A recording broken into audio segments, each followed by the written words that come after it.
My dear, अगर आप किसी भी प्रकार के बिजनेस में इन्वॉल्व हैं, किसी भी प्रकार के बिजनेस को आप कर रहे हैं और उसमें आए दिन नई नई चुनौतियां आ रही हैं, आए दिन नए नए प्रॉब्लम आ रहे हैं, ऐसी ऐसी प्रॉब्लम जो आपको तोड़ देने वाली प्रॉब्लम है, तो माय डियर ये वीडियो आपको हिम्मत देने वाला है। लास्ट तक देखिए इस वीडियो को, आपको जबरदस्त हिम्मत देगा, जबरदस्त प्रेरणा आपको देने वाला ये वीडियो है। तो हेलो हाय नमस्कार, मैं आपका अपना दोस्त Kalyan, motivational speaker and business coach, आपका तहे दिल से स्वागत करता हूं। My dear, second world war के बारे में आप जानते हैं, कई सारी कहानियां आपने सुन रखी होंगी, लेकिन मैं आज एक स्टोरी आपके साथ शेयर करना चाहता हूं सेकेंड वर्ल्ड वॉर की। बात है 1940 की।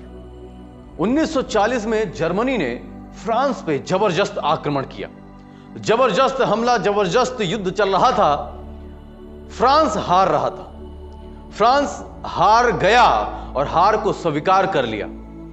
जितने भी बड़े बड़े अधिकारी थे, जितने भी राजनेता थे, सब गुलामी स्वीकार कर रहे थे, सब आत्मसमर्पण को स्वीकार कर रहे थे। लेकिन माय डियर, पूरा फ्रांस, पूरा का पूरा फ्रांस आत्मसमर्पण को स्वीकार कर रहा था, गुलामी को स्वीकार कर रहा था, जर्मनी की गुलामी को स्वीकार कर रहा था। लेकिन एक इंसान था, एक इंसान जिसने कहा कि मैं गुलामी स्वीकार नहीं करूंगा। हां, जिसने कहा कि मैं गुलामी स्वीकार नहीं कर सकता, मैं अपने जीवन में कंप्रोमाइज नहीं कर सकता, जैसे आप अपने जीवन में कंप्रोमाइज करते हो। लेकिन उसने कंप्रोमाइज को छोड़ा कि नहीं नहीं नहीं नहीं नहीं, नहीं। मैं कभी भी जर्मनी की गुलामी को स्वीकार नहीं कर सकता, मैं कभी भी गुलामी स्वीकार नहीं करूंगा। मैं बात कर रहा हूं चार्ल्स डी गॉल की। इनका नाम है Charles de Gaulle. Gaulle my dear, ये फ्रांस के अंदर 1940 में ब्रिगेडियर जनरल थे। ब्रिगेडियर जनरल से आपको एक चीज याद आया होगा, जानी?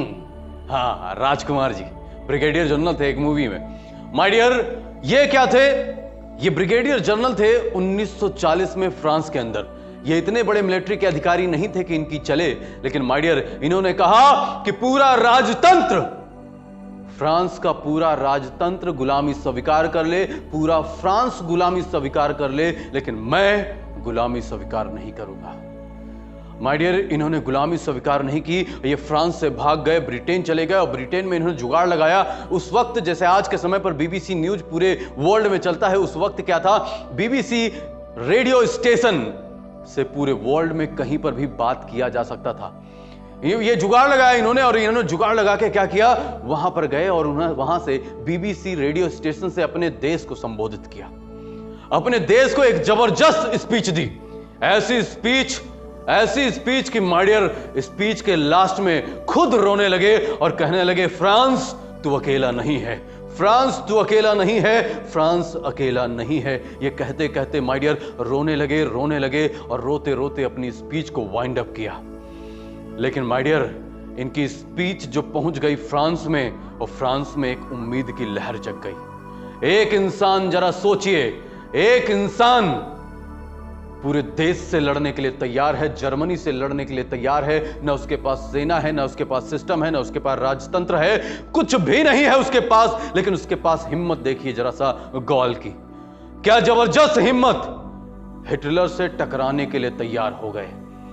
माय डियर, सिर्फ इस बात को सोचना कि मैं अपने देश को आजाद कराऊंगा, पूरा देश गुलाम है, उस देश को आजाद कराने के बारे में सोचना बड़ी बात है, बड़ी हिम्मत की बात होता है, बड़ा करेज इसके लिए चाहिए होता है। माय डियर, ये बहुत बड़ी बात है। लेकिन नहीं, गॉल ने सोचा कि नहीं, मैं अपने देश को आजाद कराऊंगा। और माय डियर, उस स्पीच को सुनने के बाद फ्रांस के अंदर एक लहर जग गई। इन्होंने एक वहां से, कहां से, ब्रिटेन से एक आंदोलन चला दिया जिसका नाम था फ्रांस रेजिस्टेंस। फ्रांस रेजिस्टेंस के नाम से एक आंदोलन चला दिया। उस आंदोलन के अंदर लोग जुड़ने लगे और क्या हुआ, 4 लाख लोग, फ्रांस के अंदर 4 लाख लोग इस आंदोलन से जुड़ गए।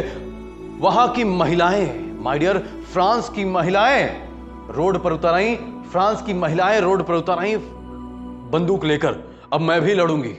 और माय डियर, कई सारे पुल तोड़ दिए, कई सारा नुकसान कर दिया जर्मनी का। जर्मनी को जबरदस्त जर्मनी के सेना से लड़ाई कर लिया और पेरिस को छुड़वा लिया माय डियर। गुलामी से पेरिस को बचा लिया, गुलामी से आजाद कर लिया पेरिस को। कई बार गॉल पर कई बार जानलेवा हमला हुआ, लेकिन उसके बाद भी गॉल कभी हिम्मत नहीं हारे।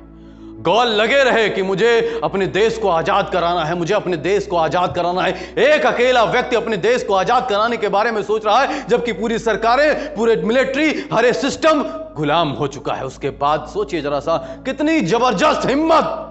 माय डियर, अगर आपके जीवन में कोई प्रॉब्लम आती है ना, आप हारने के लिए तैयार हो जाते हो, आप टूट जाते हो, लेकिन माय डियर, गॉल से आपको सीखना चाहिए, हिम्मत नहीं हारे। और माय डियर, अपने इस रेवोल्यूशन को, अपने इस आंदोलन को पूरी दुनिया में ले गए, जिसका नाम था क्या? France resistance. जब फ्रांस रेजिस्टेंस की चर्चा पूरे दुनिया में होने लगी, तो माय डियर, जब फ्रांस रेजिस्टेंस की दुनिया में चर्चा होने लगी और दुनिया में चर्चा होने लगी, तो 2 मिलियन सैनिक अलग अलग देश से, अलग अलग देशों ने भेजा फ्रांस में, और फ्रांस को आजाद कराया माय डियर। 4 साल लग गए फ्रांस को आजाद कराने में। 1944 में 4 साल बाद जर्मनी से आजाद हुआ फ्रांस। आजाद हुआ, उसमें अहम भूमिका रही चार्ल्स डी गॉल की। और माय डियर, 1959 में चार्ल्स डी गॉल फ्रांस के प्रेसिडेंट बने। और सोचिए जरा सा, वो 10 साल तक प्रेसिडेंट रहे, 1969 तक। माय डियर, बहुत सारे संघर्ष के बाद अपने देश को आजाद करा पाए चार्ल्स डी गॉल। उसके बाद प्रेसिडेंट बने, सारी चीजें अच्छी हो गई, जिंदगी में खुशहाली हो गई, जिंदगी में जो चाहते थे सब कुछ अचीव हो गया। लेकिन माय डियर, कितना संघर्ष करना पड़ा।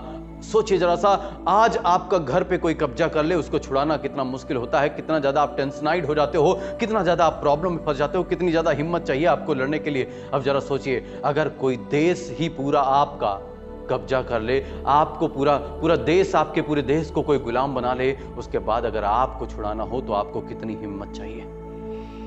इतना जबरदस्त इन्होंने हिम्मत दिखाया और अपने देश को आजाद कराया, और तभी जीवन में शानदार सफलता को प्राप्त किया। और माय डियर, प्रेसिडेंट हुए और जबरदस्त जीवन में अपने भयंकर तरीके से अपने जीवन में सफल हो गए। लेकिन माय डियर, जैसा गॉल के लाइफ में हुआ, ऐसा हम सब के लाइफ में होता है। माय डियर, कभी कभी आप भी अपने जीवन में कई बार ऐसी सिचुएशन में फंस जाते हो जहां से निकलना मुश्किल हो जाता है। कई बार आप हारने के बारे में सोच लेते हो कि टूट जाते हो, इतना जबरदस्त आपके जीवन में संघर्ष होता है। लेकिन माय डियर, ऐसे समय में दुनिया भी आपके साथ नहीं होती है, अपने भी आपके साथ नहीं होते। आपको लगता है कि पूरी दुनिया आपके खिलाफ है, कोई भी आप पर विश्वास नहीं करता है, और ऐसे वक्त में सिर्फ आपकी हिम्मत आपके साथ होती है। और माय डियर, ये पूरी दुनिया विश्वास भी उसी पर करती है जिसके अंदर हिम्मत होती है। अगर आप चुनौतियों से लड़ने के लिए तैयार हैं, चुनौतियों से लड़ने का आपके अंदर करेज है, चुनौतियों से लड़ने का हिम्मत है आपके अंदर, तो माय डियर, आपको सफल होने से कोई नहीं रोक सकता है। माय डियर, आपको विजय प्राप्त करने से कोई नहीं रोक सकता है। आप आने वाले समय के जबरदस्त विजयनाथ करने वाले एक विजेता हैं। तो माय डियर, ये वीडियो और ये स्टोरी आपको कैसी लगी हमें कमेंट बॉक्स में बताएं। इसी के साथ thanks for watching this video. If you really like this video, so please share with your friends on WhatsApp. Thank you so much. जय हिंद। मिलते हैं कल रात 9 बजे। अगर आप अपने एसोसिएट्स या कार्यकर्ता को कॉन्फिडेंट बनाना चाहते हैं और अपने बिजनेस को ग्रो करना चाहते हैं, तो आइए कल्याण सक्सेस वर्ल्ड व सीखिए सक्सेस का मंत्र मिस्टर कल्याण से, जो है इंडिया के जाने माने और यंग मोटिवेशनल गुरु। कॉल 9838606061।